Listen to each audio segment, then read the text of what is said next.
টানা বৃষ্টি ও জলাবদ্ধতার মধ্যে এইচএসসি পরীক্ষা নেওয়ায় শিক্ষামন্ত্রী আনম ও এহসানুল হক মিলনের পদত্যাগ দাবি করেছেন শিক্ষার্থীরা। আজ রাজধানীতে রাস্তা অবরোধ করে বিক্ষোভ করেন তারা। বিষয়টি জাতীয় সংসদে উত্থাপিত হলে মন্ত্রী বলেন, আবহাওয়া ভালো থাকবে তাকে এমনটি জানানোর পর পরীক্ষা বহাল রাখা হয়। পদার্থবিজ্ঞান পরীক্ষার প্রশ্নপত্রে ভুলের জন্য পরীক্ষার্থীদের পূর্ণ নম্বর দেওয়া হবে বলে জানিয়েছেন মন্ত্রী।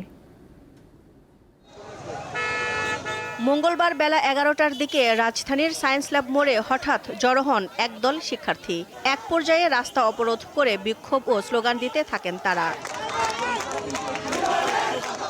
গুরুত্বপূর্ণ এই রাস্তাটি অবরোধের কারণে যান চলাচল বন্ধ হয়ে যায়, ফলে সৃষ্টি হয় জনভোগান্তি।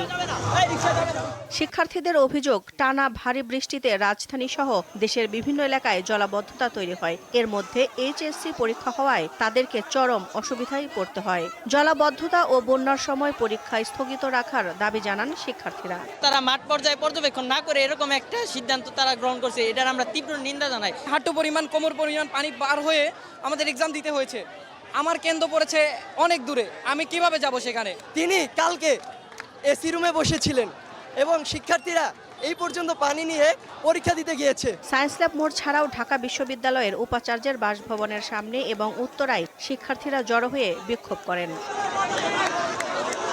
বৈরী আবহাওয়ার মধ্যে কেন পরীক্ষা নেওয়া হলো, জাতীয় সংসদে একজন স্বতন্ত্র সদস্য তা জানতে চান। শিক্ষামন্ত্রী এর ব্যাখ্যা দেন।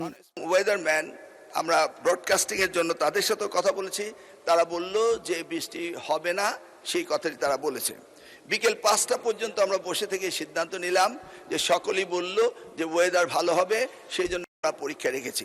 পদার্থবিজ্ঞান প্রথম পত্রের প্রশ্নপত্রে ভুলের বিষয়টি স্বীকার করেন শিক্ষামন্ত্রী। আমরা এসে কোনো কোশ্চেন তৈরি করতে পারিনি, বিগত গভর্নমেন্টের যে মডারেটর ছিল তারাই কোশ্চেন করেছে। তবুও আমরা তাৎক্ষণিকভাবে ঘোষণা দিয়েছি যে ফিজিক্সের 6 এবং 7 দুইটি কোশ্চেন ভুল হয়েছে, সেটাকে আমরা ফুল ক্রেডিট দিয়ে দেব, সেটা আমরা বলেছি। দিলশা দানি, দীপ্ত সংবাদ, ঢাকা।